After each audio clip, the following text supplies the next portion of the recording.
Bom dia a todos. A gente está começando aí mais uma aula de português que está dentro, né, dos editais de concurso. Figuras de linguagem é uma matéria que cai bastante nas aulas para concurso e também nas provas, né, que é o mais importante. Por que uma aula gratuita hoje, né? É claro que, como eu falo, o curso, né, ele acontece toda segunda e quarta, tanto de português quanto de conhecimentos pedagógicos. O que acontece é que o edital é sempre muito expansivo, ele é muito grande, né? Ele coloca vários outros tipos de coisas ali. Então, a gente vai tentar, com essas aulas extras, alcançar o edital inteiro, tá? Até porque eu não consigo voltar nessa mesma matéria depois, né, de outra forma. Os concursos vêm, vão, estão saindo, vocês estão vendo aí, como é o caso de Saquarema, é o caso de Volta Redonda. As oportunidades estão aí, gente. Então é hora da gente meter a cara, estudar, entender mesmo que a gente precisa ver esses conteúdos, principalmente para quem está estudando para editais que não saíram ainda. Ah, eu quero estudar para o concurso do INSS. Ah, eu quero estudar para o concurso dos bombeiros, da Polícia Civil.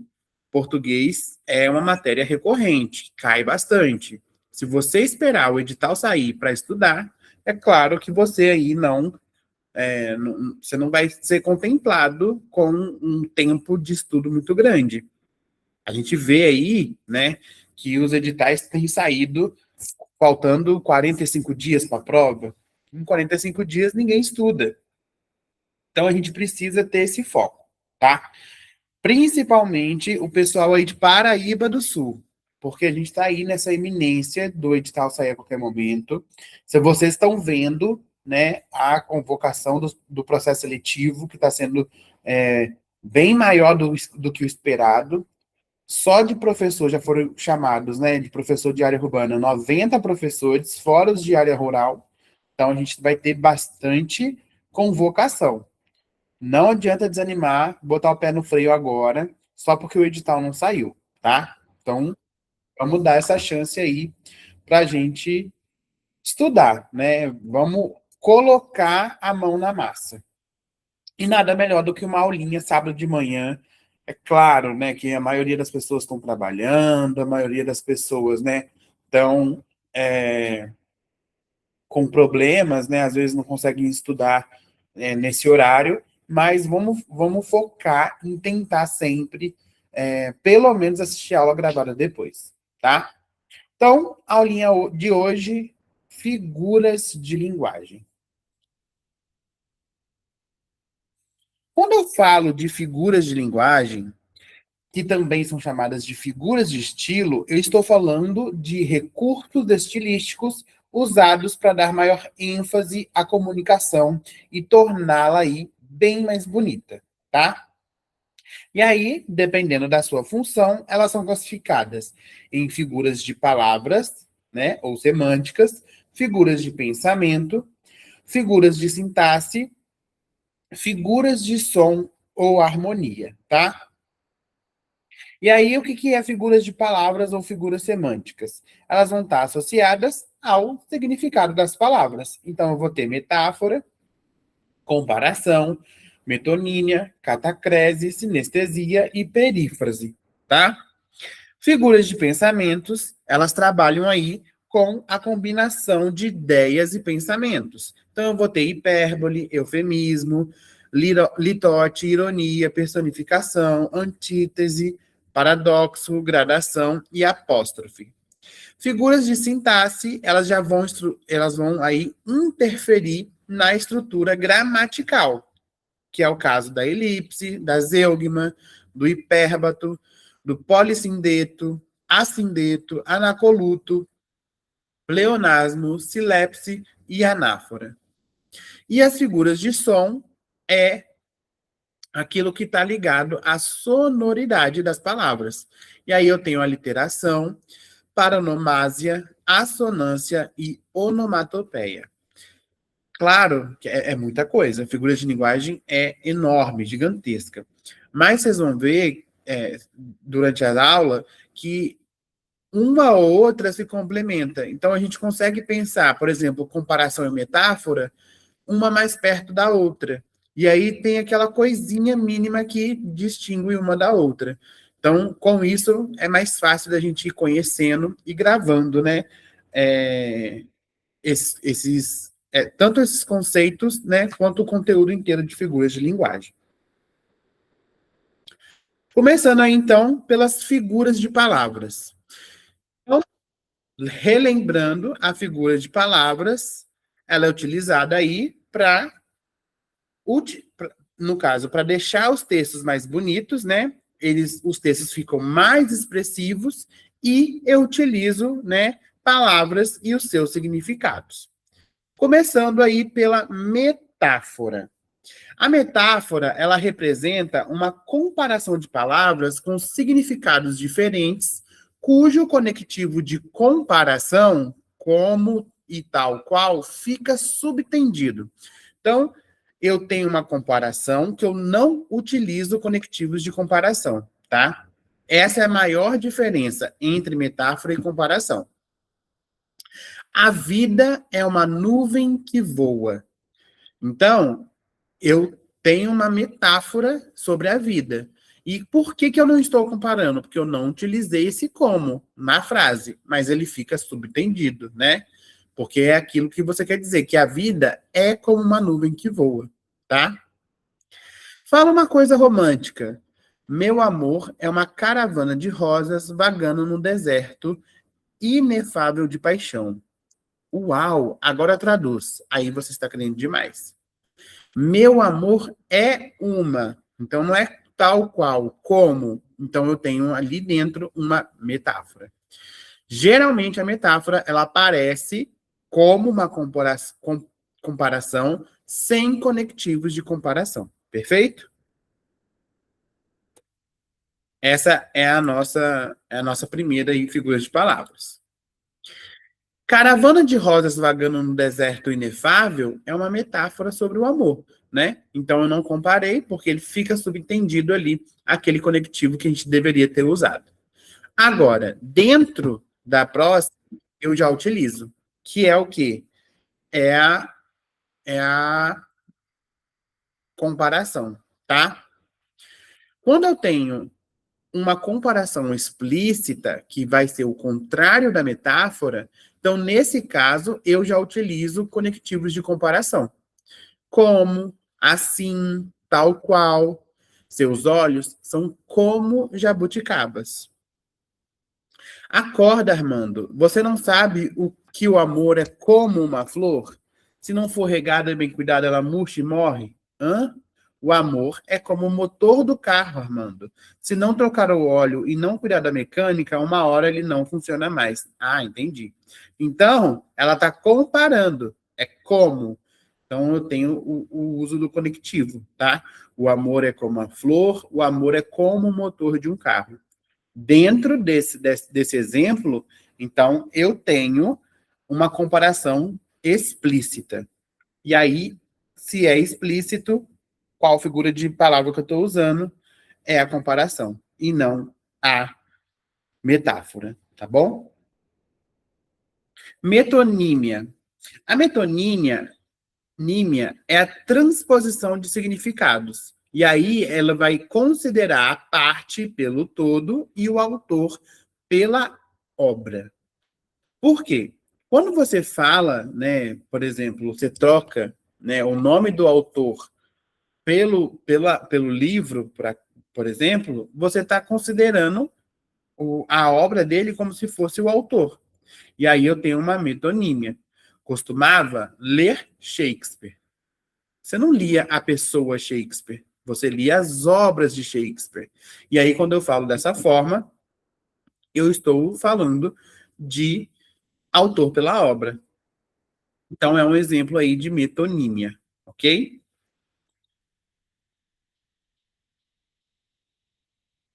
Meu pai tem 800 cabeças de gado. E o seu?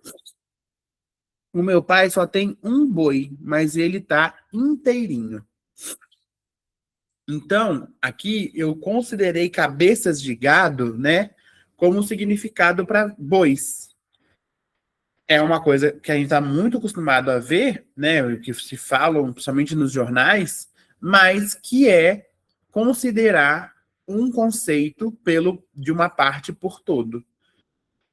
Ele quis dizer que o pai dele tem 800 bois. Mas por que ele falou cabeças de gado? Porque é a forma que as pessoas se referem aos bois, né? Então é uma parte do boi, cabeças, por um todo. Então, se eu tenho uma parte pelo todo, é um exemplo de metonímia, ok? Catacrese, ou catácrese, né? Dependendo aí do lugar onde você escuta. Ela vai representar o emprego impróprio de uma palavra por não existir outra mais específica. Embarcou há pouco no avião. É claro que a gente sabe que embarcar é um barco, né? Você vai entrar num barco. Mas como eu não tenho um termo que é específico para avião, embarcar é o mais utilizado. O senhor poderia me ajudar? Estou perdida. Então, a bala perdida, né, foi usada ali entre aspas, porque não tem outra, né, mais específica, né, para falar sobre o tiro aleatório que pega em pessoas inocentes. Então, as pessoas se referem a como bala perdida, sendo que é claro que não era para ter algo mais específico que isso, né? Porque não existe bala perdida, sempre foi alguém um tiro aleatório ou que errou alguém e acertou outra pessoa, tá? Então isso é a figura de linguagem catácrese ou catacrese, tá? Sinestesia. A sinestesia, ela vai acontecer pela associação de sensações por órgãos de sentidos diferentes. Com aqueles olhos frios, disse que não gostava mais da namorada. A frieza, ela é relacionada ao tato e não à visão, né? Então a gente aí tem uma coisa que já muda, porque eu uso olhos frios, mas não existe olhos frios, né? Porque frio está relacionado ao toque. E foi então, ela me deu aquele olhar frio dela. Nossa, quanto tempo eu não ouvia ninguém usar uma sinestesia. Não tinha nada a ver com sino, não. Era puro desprezo mesmo, que, aliás, parecia demais com esse olhar que você me deu agora. Então, olhar frio, olhos frios, né? É um exemplo aí de sinestesia. Ela sempre vai acontecer pela associação de sensações diferentes dos órgãos de sentidos que elas pertencem, tá bom? Perífrase. A perífrase, também chamada de antonomásia, é uma substituição de uma ou mais palavras por outra que a identifique. O rugido do rei das selvas é ouvido a uma distância de 8 quilômetros. Então, o que eu utilizei ali? Para trocar, para eu não utilizar só leão, eu utilizei o rei das selvas, tá? Então, é como se eu estivesse fazendo uma troca por algo que desse na minha frase, algo que ficasse maior, algo que ficasse mais relevante, né? Mas eu falaria teatral, não é a palavra teatral, mas algo que desse mais destaque. Então, quando eu escrevo Rugido do Rei das Selvas, fica dá muito mais destaque do que eu só falar leão, tá?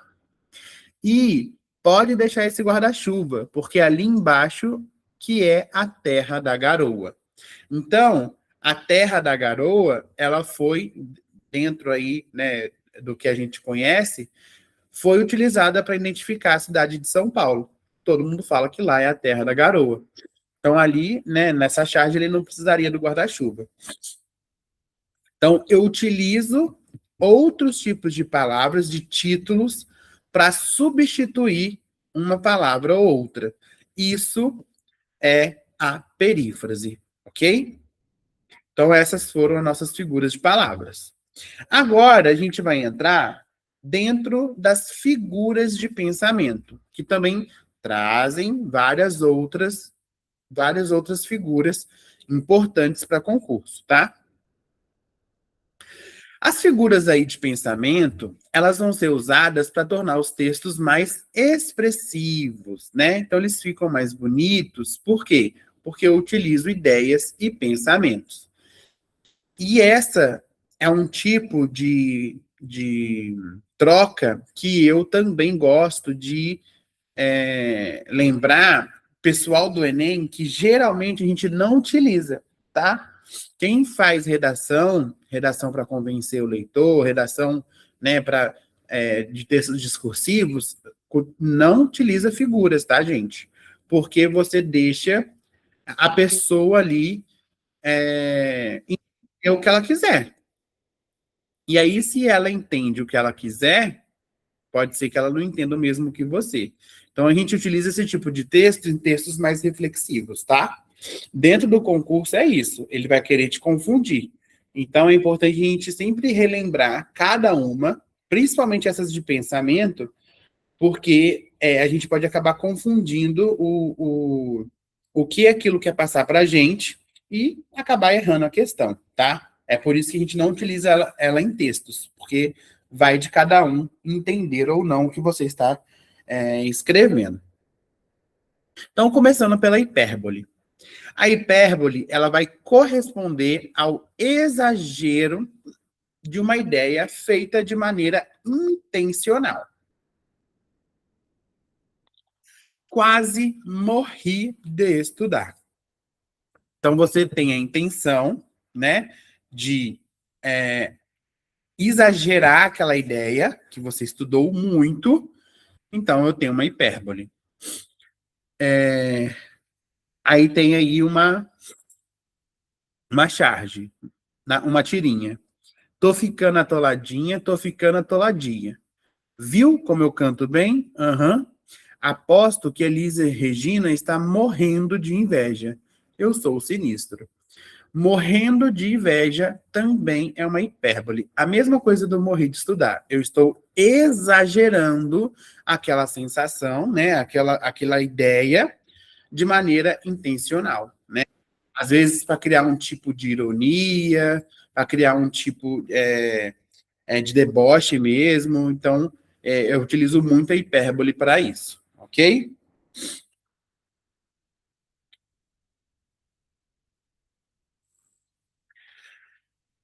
Opa. Então, o próximo aí é o eufemismo, que também é uma figura de pensamento. E ele vai ser, aqui na hipérbole, eu tenho o exagero da ideia. No eufemismo, eu já estou utilizando ele para suavizar o discurso. Entregou a alma a Deus. Então, eu suavizei aquela frase que, infelizmente, a gente fala que a pessoa morreu. Então, para suavizar aquela ideia de morte, entregou a alma a Deus. Fofoqueira não, querida. Eu sou produtora de biografias orais não autorizadas. Então, essa produtora de biografias orais não autorizadas é uma forma, né, de suavizar o termo fofoqueira, que, né, é um termo mais pejorativo.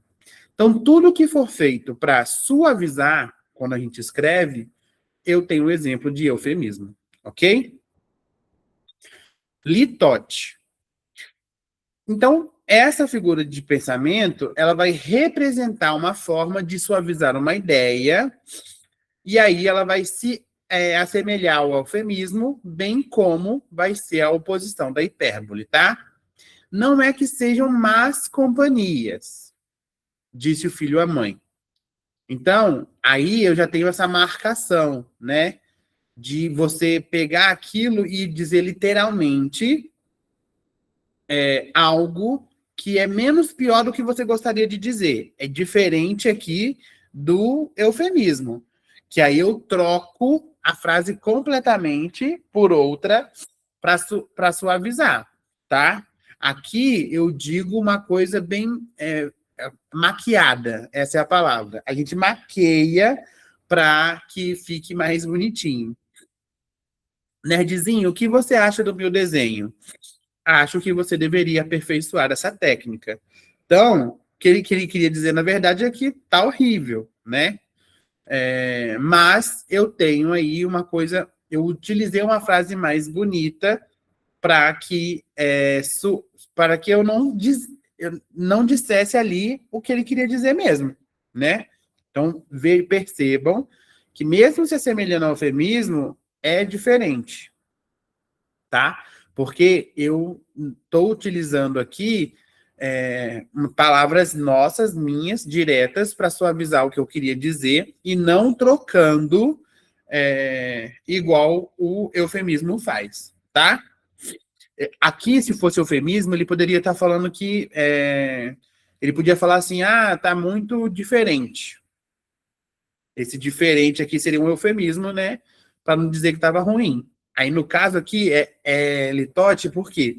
Porque ele suavizou de maneira com que a pessoa não se sentisse ofendida.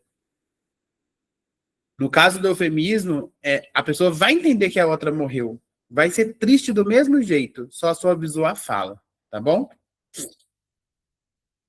Ironia. A ironia, ela vai ser a representação do contrário daquilo que se afirma. É tão inteligente que não acertava nada. Então, nesse caso aí, eu estou mesmo falando o contrário do que eu quero dizer, tá? E aí eu coloco isso na mesma frase. Quem foi o inteligente que usou o meu notebook e apagou tudo que estava gravado? Então, esse inteligente aí é utilizado de forma irônica, que ele quer dizer que foi algum burro, né? Algum tapado que fez aquilo. E no primeiro exemplo, né, ele fala que é tão inteligente que não acerta nada. Então, eu também tenho ali uma representação contrária daquilo que se afirma, tá? Isso é ironia. Ironia é o mais simples, né, gente? De pegar aí das figuras de pensamento. E aí depois vem a personificação.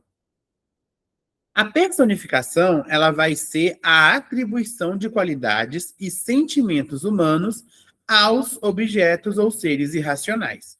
E aí eu também posso chamar de prosopopeia, tá? O jardim olhava as crianças sem dizer nada. Tá se olhando no espelho, Zé Lelé? Eu não. Ele é que tá me olhando. Então aqui, nessa última parte do quadrinho, onde Zé Lelé afirma que o espelho está olhando para ele, eu tenho uma característica dos seres vivos, que é o olhar, né? Em um ser inanimado, que é o espelho. Então eu tenho aí personificação. Vocês conseguem perceber que as figuras de linguagem, elas deixam os textos mais vivos? Porque ele gera interpretação. E aí, quando esse texto gera interpretação, ele fica melhor de ser lido, né? A gente vê isso muito em livros mesmo, né? De romances, de comédia, dramas, de utilizar as figuras de linguagem para que a pessoa leve a pessoa a uma reflexão maior, tá? Que é o caso aqui, e personificação acontece muito, tá? Da gente dar esses sentimentos humanos a objetos ou seres irracionais. Antítese é o uso de termos que têm sentidos opostos. Então, a gente já tem aí uma coisa que fica clara, é um dos que mais fica claro, porque eu preciso utilizar termos de sentidos opostos. Toda guerra finaliza por onde devia ter começado, a paz. Então, eu tenho ali dentro de uma frase coisas opostas, então eu vou chamar isso de antítese. Sabe, Adão, tudo precisa de um contraponto. Para existir um positivo, tem de haver um negativo. Para existir o um, tem que existir o menos um. Seja o mal, como saberíamos que sem o mal, como saberíamos o que é o bem? O que seria da paz sem a guerra? O que seria do John sem a Yoko. Na tirinha acima, a gente tem várias antíteses, ou seja, termos que têm sentidos opostos. Positivo, negativo, mal e bem, paz e guerra. Então, geralmente, fica fácil de identificar, porque eles vão aparecer na mesma frase juntos, tá?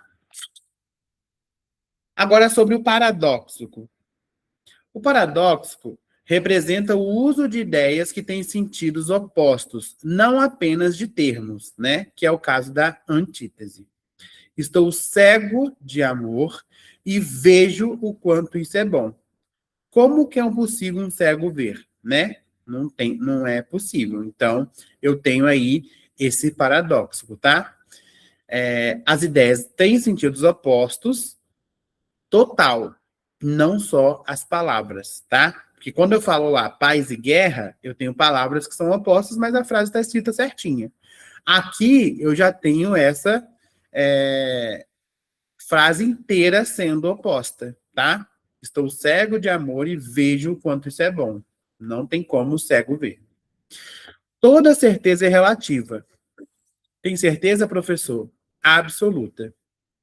Se toda certeza é absoluta, o professor, se toda certeza é relativa, o professor não pode ter certeza absoluta, certo? Então, certeza e relativa vai ser aí um exemplo aí de paradoxo, tá? Tudo bem até aí? Qualquer coisa, gente, pode botar as dúvidas aí no chat, tá? Vai dar 10 horas da manhã, né? Sei que o pessoal tá acordando, todo mundo tá aí, né? Tentando entender essa matéria que é densa, porque são muitos conceitos, mas a gente consegue, tá? A gente vai chegar lá. Bom dia, Rosemary, muito obrigado. Gradação, outra figura aí de pensamento. A gradação, ela vai ser a apresentação de ideias que progridem de forma crescente para um clímax ou decrescente para um anticlímax. Inicialmente calma, depois apenas controlada, até o ponto de total nervosismo. Nesse exemplo aqui, a gente acompanha a progressão da tranquilidade até o nervosismo. Só lembro que a cegonha que me trouxe decolou de Orly às 17h22, hora de Paris. É claro, depois fizemos uma escala em Dakar, outra no Rio, onde trocaram uma pena que não estava boa e finalmente ela me deixou aqui. Mas não lembrei de perguntar para que ela me trouxe. Então aqui eu também tenho esse exemplo de progressão. Decolou, fizemos uma escala, trocaram uma pena, me deixou aqui. Então eu tenho, né, clímax, né, atinge e depois o anticlímax, tá? Que acontece, vai, faz e termina. Ah, mas isso é uma escrita normal, professor? Sim, mas essa escrita normal, de início, meio e fim, ela tem um nome, que é aí gradação, tá? Geralmente é muito difícil cair gradação em prova, porque eles costumam usar os mais como metáfora, comparação, os que geram mais dúvida, né? Que aí uma é igual à outra. Mas cai, tá? Dependendo aí a banca quer. Se a banca quiser complicar a vida de vocês, ela vai cair. Então, por isso que eu coloco todas, mesmo que a gente não veja isso em prova. Ó, um comentário lá no YouTube falou assim, ó: bom dia, é só tomar um café sem açúcar que a gente consegue. Exatamente, tá? Manhã é sempre mais difícil aula, né? Porque quando é à noite as aulas, a gente já chega e do trabalho, bota lá a comida para esquentar e vai assistindo a aula, vai prestando atenção e a gente vai participando. De manhã é mais difícil, né? Que é acordar cedo para estudar, só as crianças mesmo, né? A gente adulto já acostumou a acordar para trabalhar. Mas é isso. É a gente colocar na cabeça que a gente tem que ter um propósito. E o nosso propósito aqui é ser aprovado em concurso público. Ok? Apóstrofe. A apóstrofe é interpelação feita com ênfase.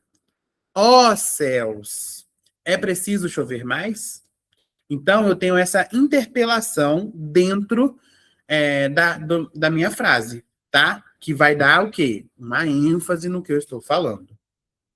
Olha, um recado do Nietzsche. Ai, meu Deus, ele vai me matar. O que eu faço? É o fim. Espera aí, li errado, que alívio. Deus é para você.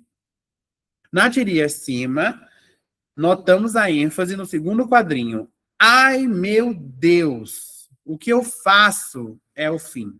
Então, toda vez que eu tenho interpelação com ênfase, eu tenho um exemplo aí de apóstrofe, tá?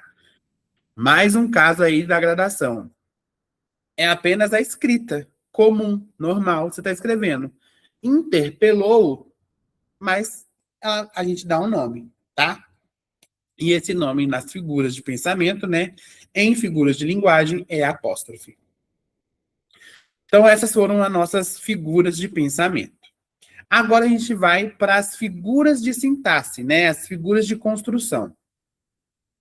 E essas figuras, elas são usadas para tornar os textos mais bonitos ou mais expressivos através da construção gramatical das frases e orações. E aí eu já começo pela elipse. Figuras de construção, gente, de sintaxe, geralmente aparece muito na Bank-Ban, tá? Ela costuma cobrar. É claro que a gente não sabe se vai ser Bank-Ban, né, em Paraíba. Mas, por exemplo, em Saquarema agora, a gente já tem certeza que vai ser Bank-Ban. Então, dependendo para qual concurso você está estudando, essa já é uma matéria que cai com bastante ênfase nesse tipo de banca. Elipse, ela vai ser a omissão de uma palavra que se identifica de forma fácil. Tomara que você me entenda. Tomara você me entenda. E aí, esse que, ele foi encurtado. Então, eu tenho a omissão. Primeiro, ele começou a beliscar entre as refeições. Depois, a comer sanduíches entre as refeições. Agora, ele come refeições entre as refeições. E aí, eu tenho o, o corte, né, do uso da elipse, depois ele começou. Porque no primeiro eu tenho. Primeiro ele começou, depois a comer. Então, esse depois a comer, eu suprimi ali, eu omiti a frase ele começou, tá? E aí eu tenho um exemplo de elipse. Vamos ver o chat aqui. Apóstrofe, eu volto sim, vamos lá. Apóstrofe, ele precisa ser uma interpelação.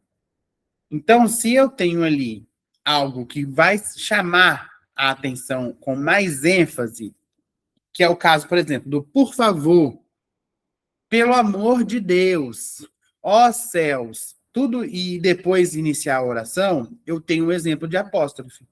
Então, por favor, eu preciso correr mais. Pelo amor de Deus, me libera dessa aula. Todas essas que eu tenho, todas essas interpelações que eu faço antes da oração, né, ou no final delas, né, eu já escrevi, e aí eu começo a interpelar, colocar coisas que dão mais ênfase no que eu disse, são casos de apóstrofes, tá? Então, olha para você ver. Ai, meu Deus, ele vai me matar. É o fim. Esse é o fim de quê? Não, de nada. Ele só está botando ali uma interpelação para que tenha ênfase no que ele leu. Entende? Então, isso que é apóstrofe, tá? Zeugma. A zeugma vai ser a omissão de uma palavra pelo fato dela já ter sido usada antes, que é diferente da elipse, tá? Fiz a introdução, ele a conclusão. Então, ele poderia ter utilizado ele fez a conclusão, mas ele já tinha utilizado o fiz no início da frase, então dá para entender ali o que ele queria dizer. Então, ele não precisou utilizar ali o fez, tá? Você é um colírio para os meus olhos. Ó, um descongestionante nasal para o meu nariz. Um antiácido para meu estômago. Tem gente que não sabe quando parar. Dentro ali da terceira parte, você é um descongestionante nasal para o meu nariz, você é um antiácido para o meu estômago. Eu não repeti porque no primeiro parágrafo já tinha você é. Então, a partir do momento que eu vou omitindo esses termos com base vai passando, eu tenho um exemplo de zeugma, tá? Percebam aqui que na escrita eu vejo essa escrita uma vez, tá? Então, se eu vejo pela primeira vez e depois eu vou cortando, é um exemplo de zeugma. Aqui na elipse, eu tenho a omissão da palavra como um todo, tá? Tomara você me entenda. Tomara que você me entenda. Então, eu cortei ali como um todo o que. Eu não vi esse que em outro lugar, tá? Hiperbato. O hiperbato é a alteração da ordem direta ou hiperbato, não sei. Hiperbato é a alteração da ordem direta da oração, tá? São como uns anjos os seus alunos. Os teus alunos são como uns anjos. O hiperbato, gente, ele é feito para que a ordem dos fatores ali cheguem a um final de forma indireta. Então, eu teria que falar, os seus alunos são como os anjos. Mas aí, eu pego essa forma indireta e escrevo de uma forma que fica mais poética, né? E aí, deu até o exemplo aí do hino nacional. Ouviram do Ipiranga as margens plácidas de um povo heróico o brado retumbante. Por quê? Para ficar mais poético, para ficar de forma melodiosa, né? Porque eu preciso, quando a gente escreve o quê? Na forma direta. E aí, se fosse na ordem direta, o hino deveria ser: as margens plácidas do Ipiranga ouviram o brado retumbante de um povo heróico. Tá? Então, essa troca, né, da ordem direta para indireta é um exemplo aí de hipérbato, tá? Que bom que tá esclarecedor, Rose. Meu medo em figuras é que muitas delas são muito parecidas, né? Por exemplo, metáfora e comparação. Eu tenho aqui a elipse e a zeugma, elas são muito parecidas. E aí, quando a gente não entende um pouco, né, a gente acaba confundindo uma com a outra. É claro que vai confundir. Não tem como você, aqui, nos exemplos, se você não fizer o recorte, você julgar ali sendo uma outra. Então, por exemplo, aqui nessa tirinha, se eu julgar o depois a comer sanduíches entre as refeições, agora ele come refeições entre as refeições, se eu cortar aqui, eu vou ter um exemplo de elipse. Agora, olhando só o primeiro, e aqui embaixo eu estou julgando o segundo quadrinho apenas, se eu julgar o primeiro, eu tenho um caso de zeugma, porque aqui, ó, ele começou, ele aparece. Mas, como eu falei, tem um recorte. O recorte está onde? Dentro do segundo quadrinho. E aí a gente vai para o terceiro e vê que está omitindo ali. Então é um caso de elipse, tá bom? Isso confunde, porque vai depender do que a banca está te pedindo. Analise o segundo quadrinho. Então, o segundo quadrinho, eu tenho um corte e uma omissão de palavra, elipse. Dentro da zeugma, eu vou ter a utilização de todo o quadrinho. Então, perfeito. Eu tenho ali que já o primeiro já apareceu, tá? Então, isso confunde. E não tem jeito. A gente vai de caso a caso como que a banca está pedindo na hora da questão, tá bom? Já falei aqui, vou repetir. Gosto de fazer teoria passo a passo. Sei que algumas pessoas aí não gostam, mas eu gosto de fazer teoria passo a passo. Por quê? Porque com a teoria fresca na cabeça, é mais fácil da gente analisar a questão depois. Claro que esse tipo de questão, galera, é as questões que mais dão pano para manga em prova de concurso. A maioria dessas questões são questões que são anuladas. Por quê? Porque fica ali aquela proximidade entre uma e outra, né? Que pode, na hora de fazer a questão, se não prestar atenção, você pode acabar dando uma ou outra, né? Então é importante aí que a gente conheça a teoria para também falar assim, não, poderia ser outra resposta também. E aí você escrever aí o seu recurso com mais firmeza, tá bom? Polissindeto. Gente, eu sempre esqueço como que escreve, fala essas palavras direitinho. Vou falar polissindeto, tá? Se estiver errado aí, o pessoal pode me corrigir. Quando eu falo de repetição de conectivos, eu estou falando de polissindeto, tá? E, ou, nem. As crianças falavam e cantavam e riam felizes. Como é um recurso dentro de um texto, eu estou utilizando para que aquilo tenha ênfase, para que aquilo fique mais melodioso, mais harmônico. Mas é claro que quando você está escrevendo, você não utiliza o E várias vezes. Você bota vírgula, vírgula, vírgula, e a última palavra você bota o E. Então, aqui, nesse caso, eu tenho um exemplo de polissindeto, tá? As crianças falavam e cantavam e riam felizes. Mãos ao alto. Se for eleitor, passe a carteira. Se for deputado, passe a mala. Se for assessor, passe a cueca. Então, eu tenho a repetição aí para causar, né? Aí, nesse caso, humor do se for, que foi repetido várias vezes. E aí, eu tenho um exemplo aí de polissindeto, tá? Por quê? Porque essa figura vai ser a repetição de conectivos, ok? Assindeto, ele já vai representar a omissão de conectivos. Vê como uma casa com a outra? E a gente tem que ter cuidado aí para a gente não confundir elas, tá? O assindeto, ele vai representar essa omissão de conectivos. E aí ele vai ser o contrário do polissindeto, tá? Não sopra o vento, não gemem as vagas, não murmuram os rios.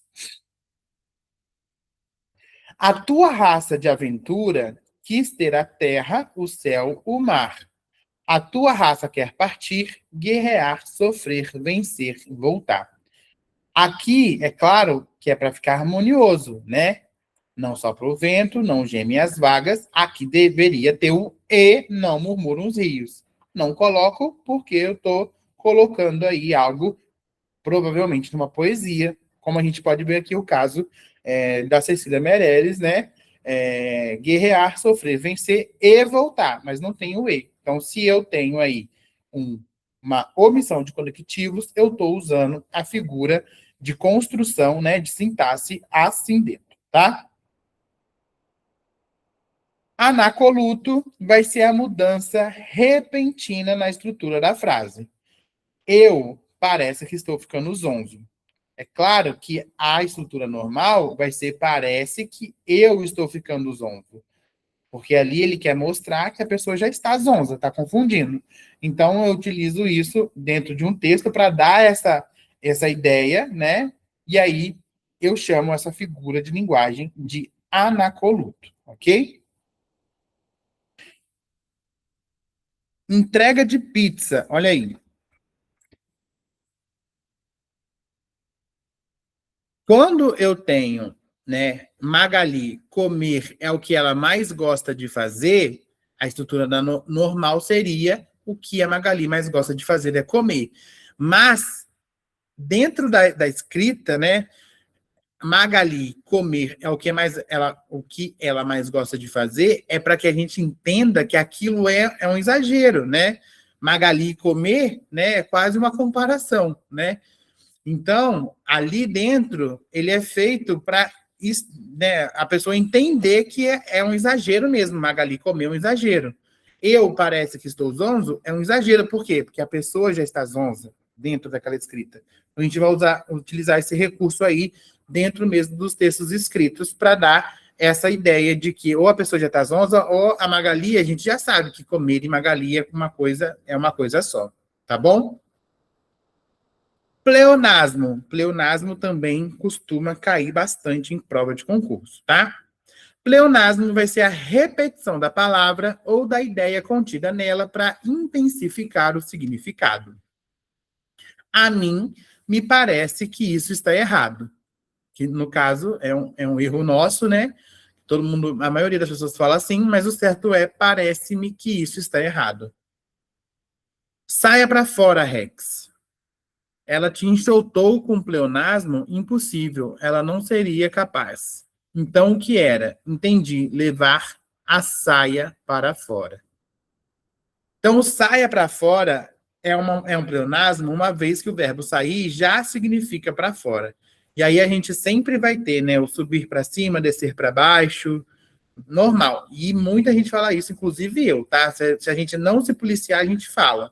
Mas, quando a gente bota isso dentro de um texto, é pleonasmo, tá? Porque você pode utilizar aquilo como um recurso mesmo de diversão, para a pessoa rir e entender, né, que naquele caso é uma coisa que é para chamar atenção, tá bom?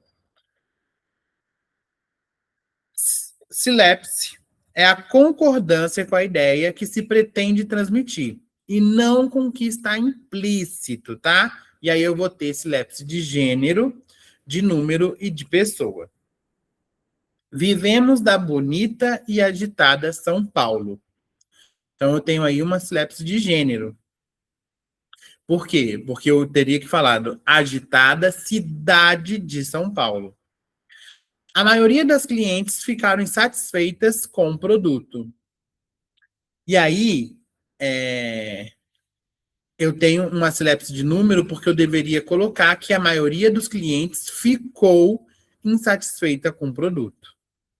Todos terminamos os exercícios. E aí eu tenho uma silepse de pessoa, que aí, nesse caso, concordância com nós em vez de eles. Todos terminaram o exercício, tá? Mais para textos mesmos em livros, em tirinhas, que a gente vai entender ali que é um erro, né? Mas é utilizado ali para dar uma ênfase no que está sendo escrito. Para ficar mais mesmo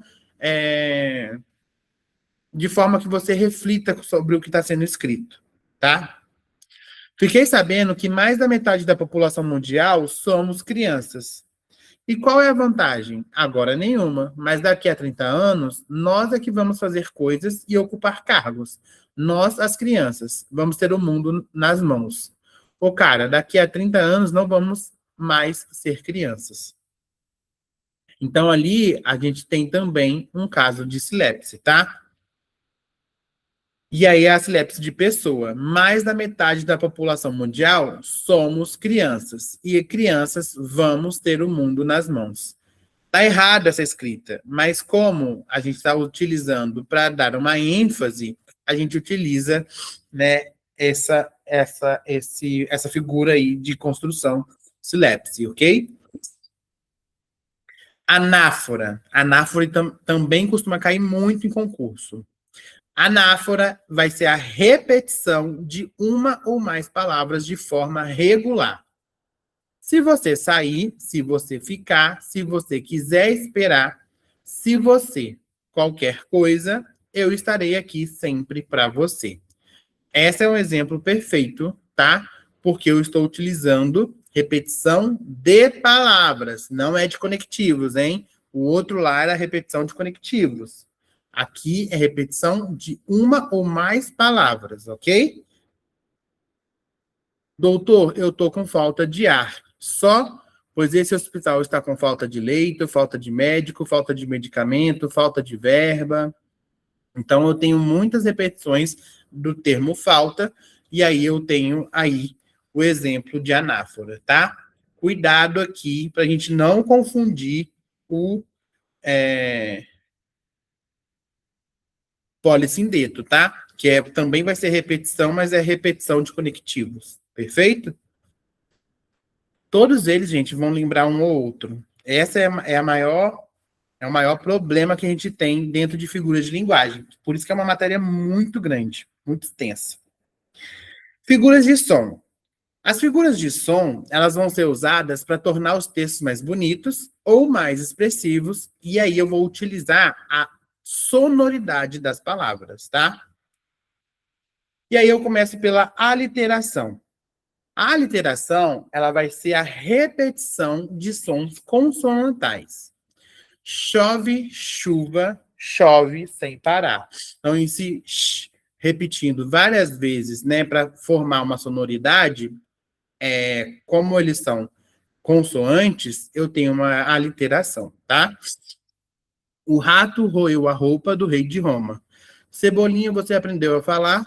O rato roeu a roupa do rei de Roma. Claro.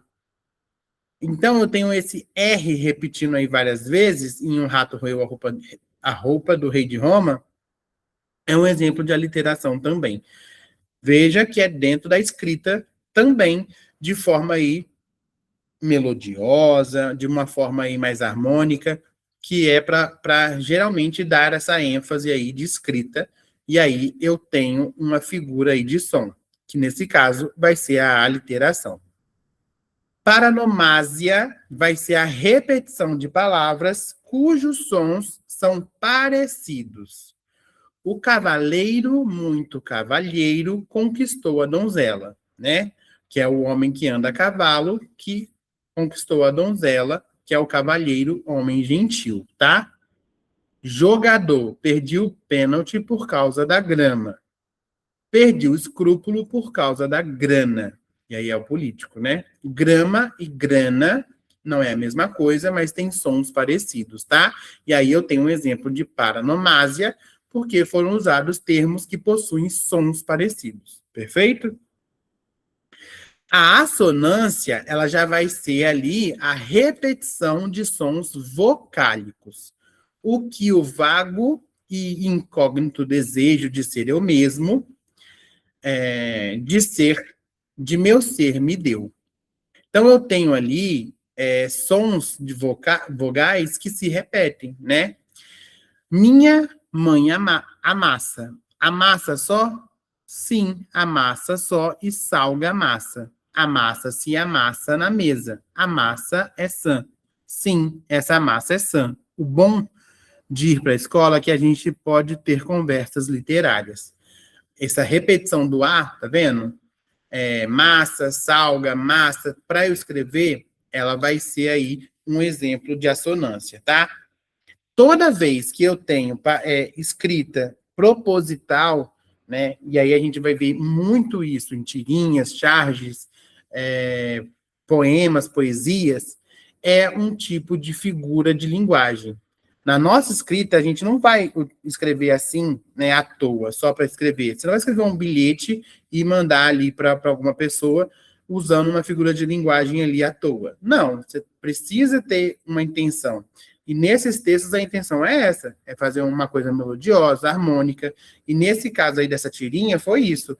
Eu repeti o som da letra A, massa, salga, massa, para que ficasse uma coisa mais engraçada. Ali que a tirinha, a intenção dela é causar humor, né? E aí o nome dessa figura de som, a gente vai chamar de assonância. Perfeito? A onomatopeia, ela vai ser a inserção de palavras nos discursos que imitam os sons. Também essa aqui é mais simples, porque é a que a gente mais lembra, né? Não aguento o tic-tac desse relógio. Esse tic-tac aí vai ser o som que o relógio faz, né?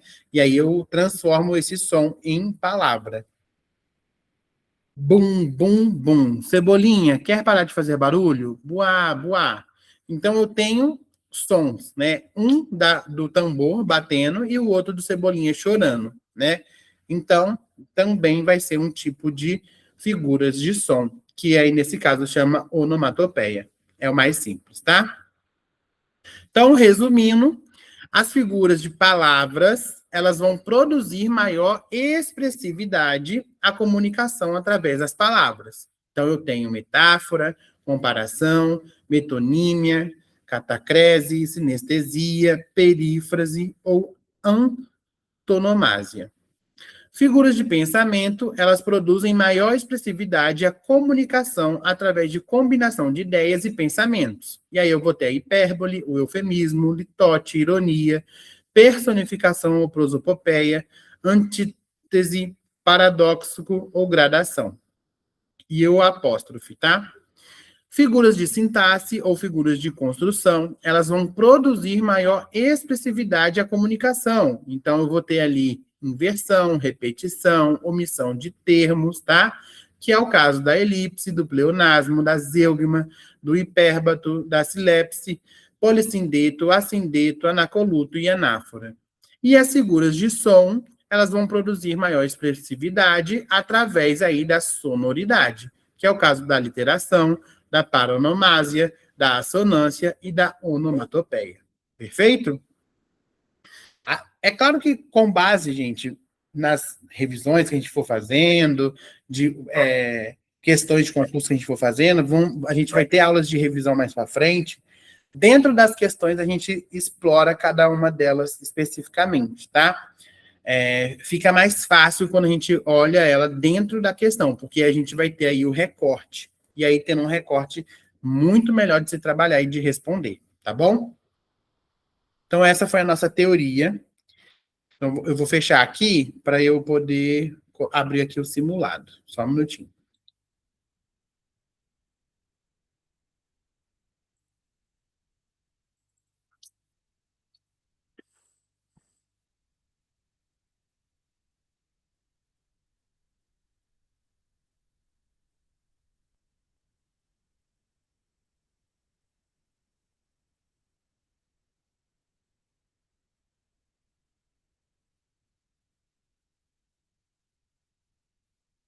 O simulado, né, vocês já sabem, né, como eu faço. Pessoal aí do YouTube que não está acostumado, eu sempre peço para colocar a resposta no chat, tá?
Deixa eu abrir aqui.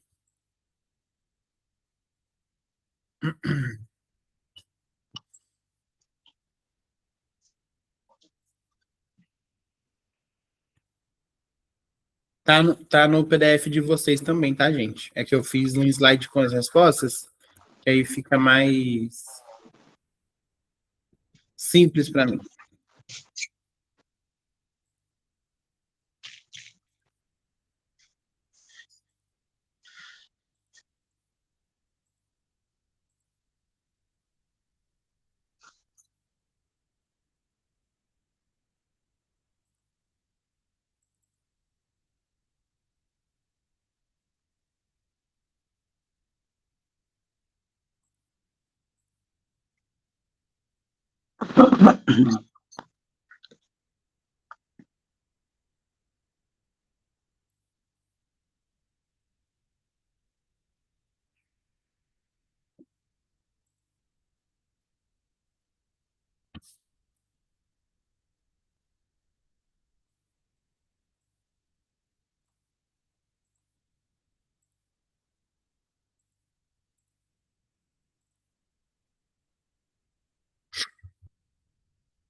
Vê se vocês estão vendo aí para mim.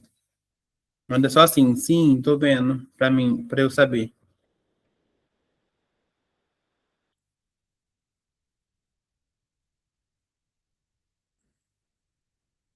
Ah, perfeito.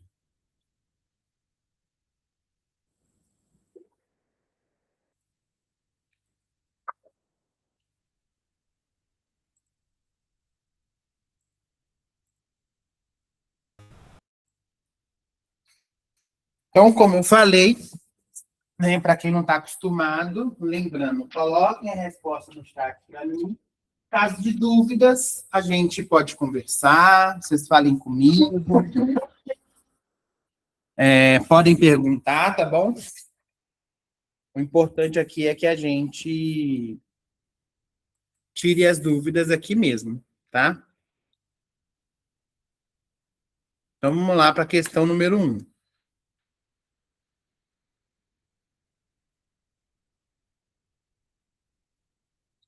No sintagma, uma palavra branca e fria, encontramos a figura denominada. Então, quando eu falo uma palavra branca e fria, eu tenho qual figura de linguagem? A. Sinestesia. B. Eufemismo. C. Onomatopeia. Ou D. Antonomásia. Qual que é a resposta aqui correta? Pessoal do YouTube, pode colocar aí também no chat do YouTube, tá? A, B, C ou D.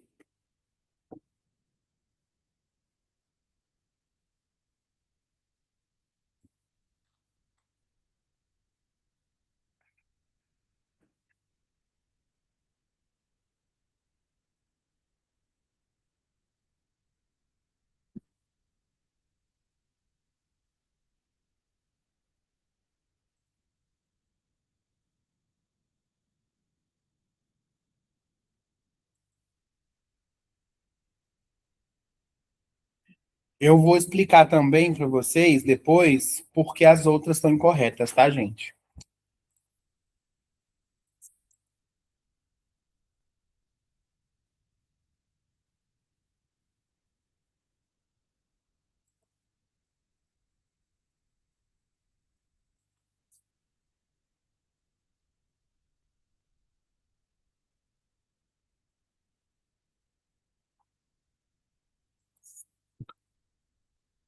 Aqui a minha resposta vai ser letra A, tá? Por que a letra A? Porque a sinestesia, ela vai ser uma figura de linguagem que vai ocorrer quando eu tenho combinações de diferentes sensações percebidas pelos nossos sentidos. Então, eu estou falando de visão, audição, tato, olfato e paladar. E aí eu vou ter todas essas sensações dentro de uma mesma expressão, que vai ser o caso aí, né, de uma palavra branca e fria, porque branca é algo que eu enxergo. Então tá ligado à visão. E fria é o tato, tá? Está relacionado aí à temperatura.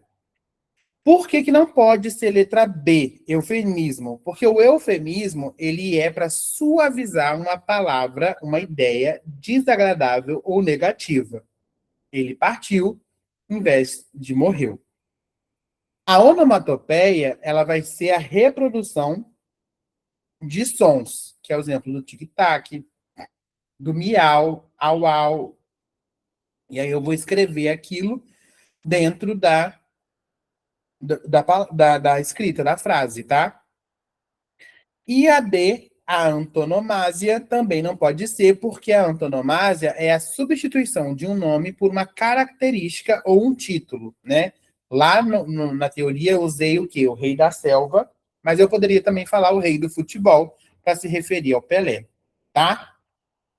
Então aqui A1, nosso gabarito é letra A, é sinestesia. Lembra, sinestesia vai ser sempre relacionada às sensações dos sentidos: visão, audição, tato, olfato e paladar. Ok? Então, gabarito letra A. 2. As figuras de linguagem são recursos utilizados para dar expressividade aos textos. Assinale a alternativa em que há a presença de uma metáfora. A. O aluno ficou com o coração apertado antes da prova. B. Aquele professor é uma luz no caminho dos estudantes. C. Ela correu rapidamente para chegar à escola. Ou D. O vento soprou forte durante a manhã. A, B, C ou D? Coloquem no chat aí, pessoal.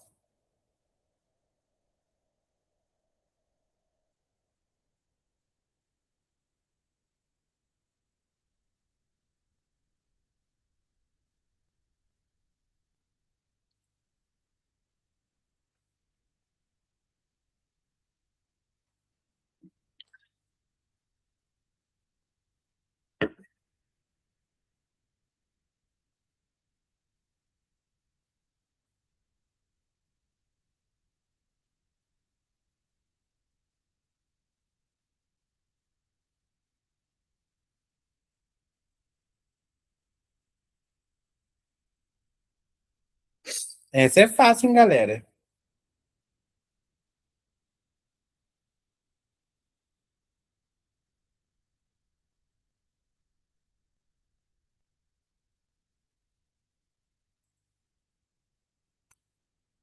Aqui é a letra B, tá? Aquele professor é uma luz no caminho dos estudantes. A metáfora, ela vai ser uma figura de linguagem que vai estabelecer uma comparação implícita. Ou seja, ele não vai utilizar aí como, parece, tal qual.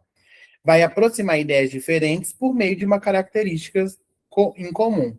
O professor, ele vai ser chamado de uma luz, não porque ele é literalmente uma luz, né? Mas porque ele representa alguém que orienta, ensina e ajuda os estudantes. Então eu tenho aí uma comparação implícita, que é a característica da metáfora, tá? As demais alternativas estão erradas. O aluno ficou com o coração apertado antes da prova.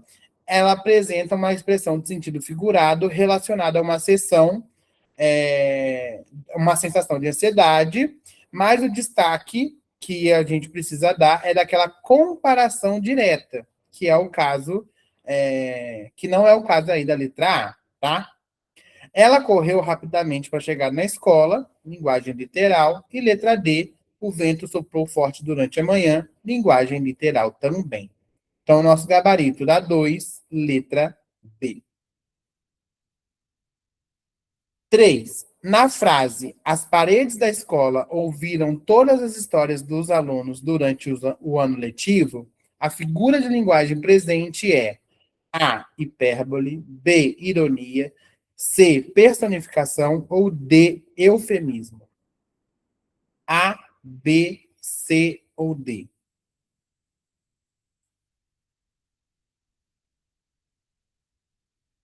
Desanima não, gente, tá acabando.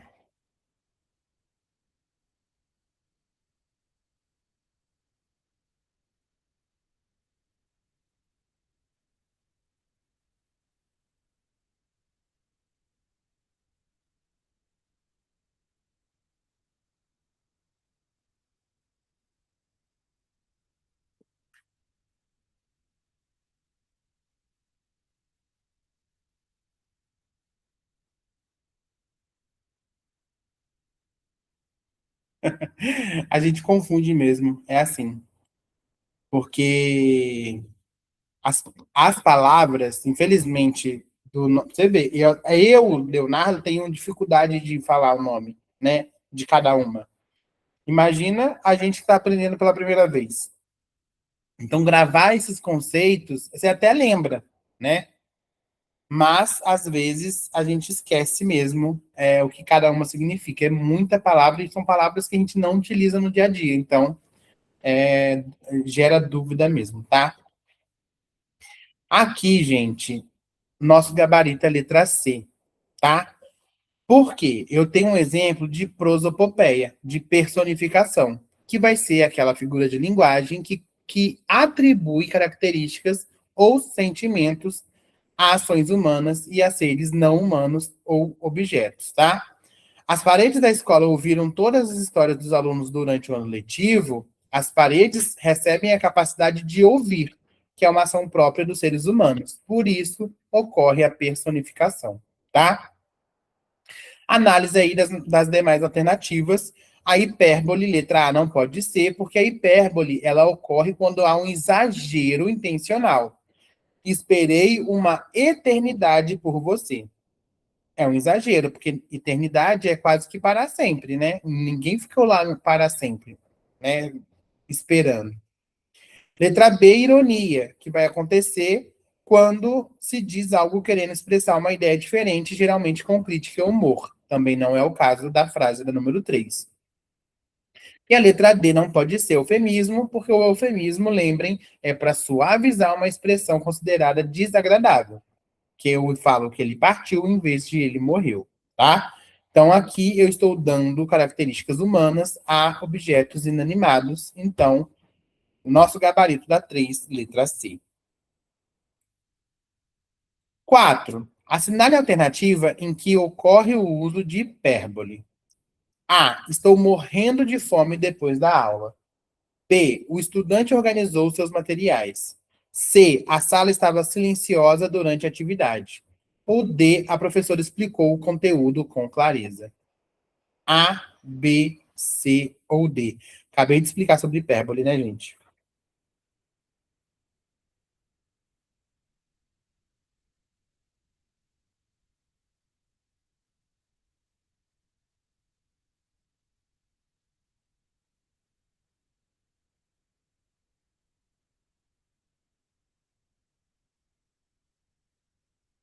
Perfeito, isso aí. Letra A, estou morrendo de fome depois da aula. A hipérbole, gente, é uma figura caracterizada pelo exagero intencional de uma ideia ou sentimento. E aí ele tem o objetivo de dar mais intensidade à mensagem. Na frase, estou morrendo de fome depois da aula, a pessoa não está literalmente morrendo de fome. Ela está utilizando um exagero para demonstrar que está com muita fome. E aí eu tenho ocorre aí o uso da hipérbole, tá? As outras também são frases em sentido literal, característica de um ambiente, não tem exagero no sentido figurado, então é letra A, ok? Letra B, letra C, letra D estão incorretas. Perfeito? Aulinha aí da manhã para a gente aquecer os motores. É preciso estudar, gente. A gente precisa tirar esse tempo para estudar, não tem jeito. É claro que eu já falei, vou repetir. Não estudem só comigo. Coloquem dentro, né, dessa parte de vocês que vocês precisam estudar por si só também.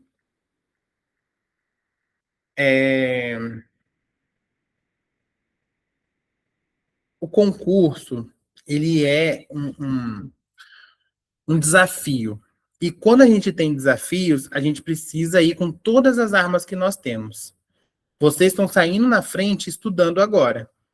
Mas se vocês não revisarem os PDFs, não revisarem os gabaritos, não irem atrás de outros vídeos, vídeo no YouTube, textos, né, na internet, vai ficar vago.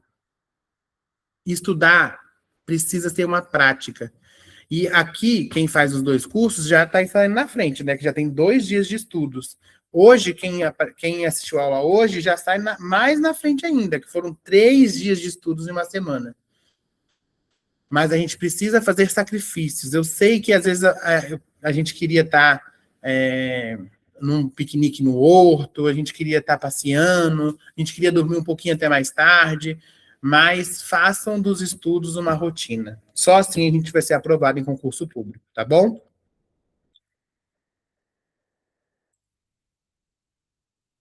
No mais é isso, gente. Queria agradecer todo mundo aqui que esteve comigo agora de manhã. Agradecer, né, que não me deixaram falando sozinho, vocês participaram no chat.